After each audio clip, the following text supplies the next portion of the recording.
Assalamualaikum warahmatullahi wabarakatuh. Halo, selamat pagi anak-anak. Apa kabar kalian semuanya? Semoga kalian sehat selalu dan tetap semangat dalam belajar. Pada hari ini kita akan belajar tema 1 yaitu selamatkan makhluk hidup, dan subtema 1 yaitu tumbuhan sahabatku.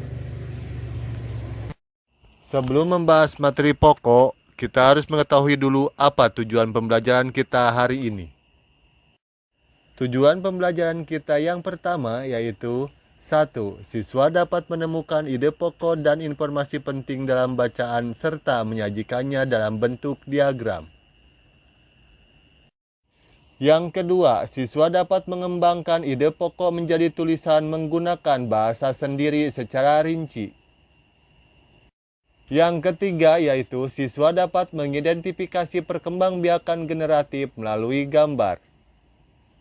Dan yang keempat yaitu siswa dapat menemukan persamaan dan perbedaan karakteristik dua negara ASEAN terkait kondisi sosial budayanya. Baiklah anak-anak, sekarang kita masuk ke materi yang pertama. Coba kalian perhatikan berbagai macam tumbuhan yang ada di sekitar kalian.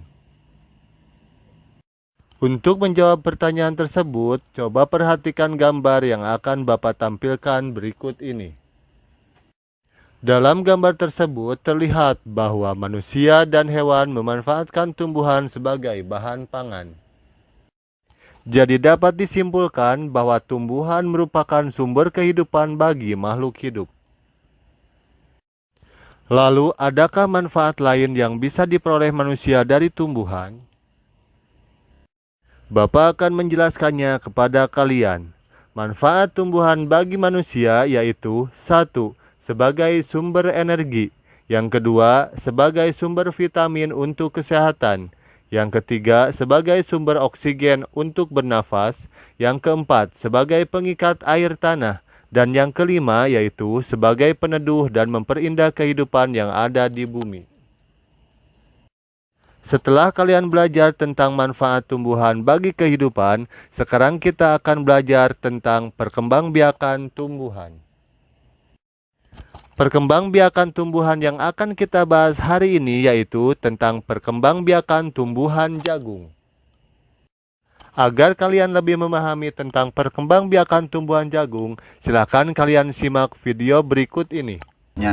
Jagung merupakan salah satu tanaman penghasil karbohidrat yang sangat diperlukan oleh tubuh. Seorang petani jagung memulai pembiakan tanamannya dengan menanam biji jagung. Setelah 3-4 hari, bakal tanaman akan muncul di permukaan tanah. Tanaman jagung akan terus tumbuh menjadi besar, 3 hingga 3,5 bulan. Buah jagung dapat dipanen oleh petani. Buah jagung yang berbentuk seperti tongkol pada mulanya berupa sekuntum bunga. Bunga jagung memiliki helai-helai rambut halus pada bagian ujungnya. Pada helai rambut tersebut terdapat tepung sari. Tepung sari akan terbang terbawa angin ketika angin bertiup.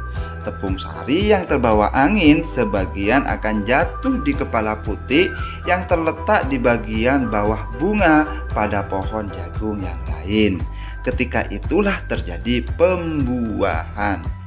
Setelah terjadi pembuahan, bunga jagung tersebut terus berkembang hingga menjadi buah jagung. Perkembangan itulah yang dapat diamati dari waktu ke waktu. Buah jagung akan siap dipanen ketika rambut jagung sudah berwarna kecoklatan dan bagian tongkolnya sudah mengering. Apabila buah jagung tersebut dikupas, akan memperlihatkan biji jagung yang kekuningan. Bagian yang dimakan oleh manusia adalah biji jagung. Supaya jagung selalu tersedia sebagai bahan makanan manusia, maka petani jagung harus menanam kembali sebagian biji jagung dari hasil panen. Biji jagung yang tua dapat ditanam kembali. Dari sinilah akan dimulai lagi perkembangbiakan jagung.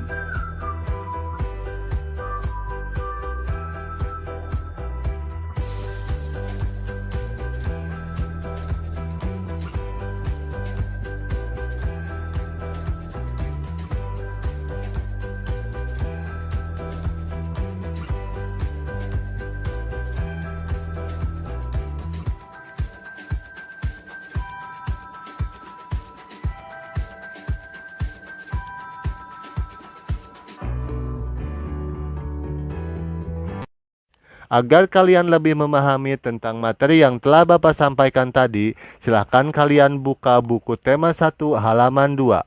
Bagaimana jagung berkembang biak? Bacalah teks bacaan tersebut sampai halaman 3. Temukanlah ide pokok dan informasi penting dari bacaan tersebut. Tuliskanlah pada diagram yang sudah disediakan pada halaman 4. Seperti yang telah Bapak jelaskan tadi, bahwa perkembangbiakan jagung merupakan perkembangbiakan generatif atau perkembangbiakan secara kawin. Perkembangbiakan generatif atau perkembangbiakan secara kawin yaitu perkembangbiakan yang terjadi melalui proses penyerbukan dan pembuahan. Selain jagung, beberapa tumbuhan yang berkembang biak secara generatif yaitu padi, jambu, dan mangga. Kemudian, tugas kalian berikutnya yaitu 1. Amatilah lingkungan di sekitarmu, temukan satu tumbuhan yang sedang berbunga.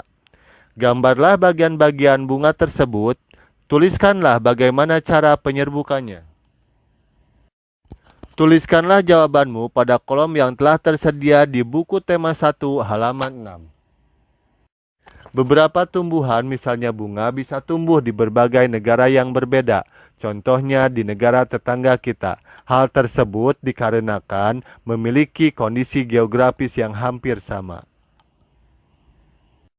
Sebagai contoh yaitu bunga sepatu. Bunga sepatu ini bisa tumbuh di Indonesia dan Malaysia. Di Indonesia, bunga sepatu digunakan sebagai bahan pewarna.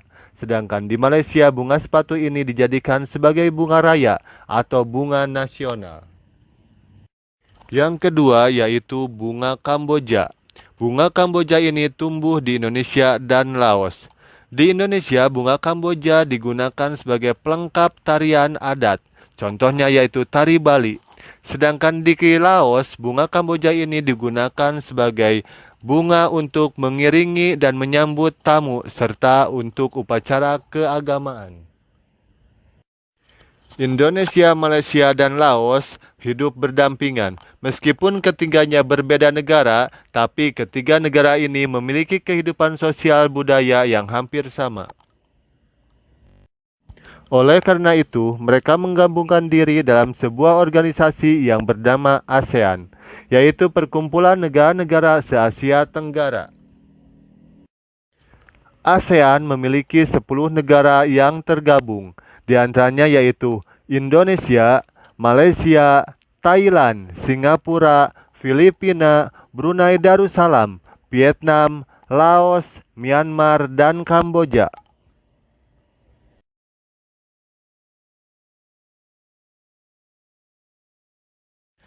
Baiklah anak-anak, setelah kalian belajar mengenai apa itu ASEAN dan negara mana sajakah yang tergabung dalam ASEAN, sekarang kita akan belajar dalam materi kehidupan sosial budaya negara-negara masyarakat ASEAN. Negara ASEAN pertama yang akan kita bahas yaitu Indonesia. Indonesia memiliki beragam suku bangsa. Ada 6 agama yang diakui yaitu Islam, Kristen, Katolik, Hindu, Buddha, dan Konghucu. Indonesia memiliki beragam bahasa daerah, tari tradisional, lagu daerah, pakaian adat, senjata tradisional, alat musik tradisional, dan rumah adat. Yang kedua yaitu Malaysia. Malaysia memiliki penduduk tersendiri atas etnis Melayu, Tionghoa, dan India. Agama mayoritasnya adalah Islam. Malaysia memiliki kehidupan budaya berakar pada kebudayaan Melayu, bahasa resminya bahasa Melayu, bahasa sehari-hari Inggris, Tamil, dan Mandarin. Negara ASEAN yang ketiga yaitu Brunei Darussalam.